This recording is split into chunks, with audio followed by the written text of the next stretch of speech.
వెళ్ళి తెలుగుదేశం పార్టీకి సంబంధించినటువంటి వ్యక్తులు వైస్ ఛాన్సలర్ ఛాంబర్స్లోకి వెళ్ళి, పవిత్రమైనటువంటి యూనివర్సిటీ వైస్ ఛాన్సలర్ ఛాంబర్స్లోకి వెళ్ళి, నా కొడక నిన్ను నా కొడుకు కాపాడుతాడో చూస్తాం, రాజీనామా చెయ్యి అని చెప్పి పేపర్లు ఎదురుగా పెట్టి రాజీనామాలు చేయించారు. నేను ఆ వీడియోస్ నేను మీకు చూపిస్తాను.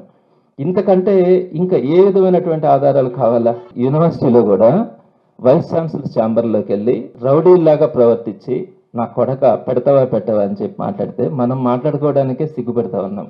అలాంటి భాషను మాట్లాడినప్పుడు వాళ్ళు స్పాట్లో రిజైన్ చేసి జూన్ 26, 27, 28వ తేదీల్లో వాళ్ళు రాజీనామాలు చేసి వెళ్ళిపోయినారు. ఇట్లా మనం ఊహిస్తామా?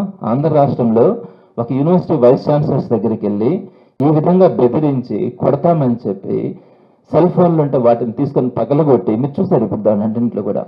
సో మరి ఇటువంటి పరిస్థితులు మనము కళ్ళ ముందు కనపడతా ఉంటే, ఎన్నో దారుణమైనటువంటి విషయాలు కనపడతా ఉంటే వీటి గురించి శాసన మండలిలో ప్రస్తావించి ఇలాంటి ఇది గౌరవం కాదు, ఆంధ్ర రాష్ట్రంకే కాదు సమాజంలో ప్రపంచంలో కూడా మన ప్రతిష్టని ఇబ్బంది పెడతాయనే అంశాన్ని మనము చెప్పడానికి ప్రయత్నించినప్పుడు వారు ఎదురుదాడి చేయడం, మీ దగ్గర ఆధారాలు ఉంటే ఇవ్వండి, జ్యుడిషియల్ ఎంక్వైరీ వేస్తామన్నారు. ఇప్పుడు నేను చెప్తా ఉన్నాను, మీకు ఇచ్చినటువంటి రాజీనామా పత్రాలలో స్పష్టంగా ఉంది మీరు ఇచ్చినటువంటి ఇన్స్ట్రక్షన్స్ వల్ల, మీరు ఇచ్చినటువంటి డైరెక్షన్స్ వల్ల చేయాల్సి వస్తా ఉంది అని చెప్పి చెప్పడం జరిగింది.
మేము గౌరవంగా అడుగుతున్నాం సార్, రావద్దు సార్.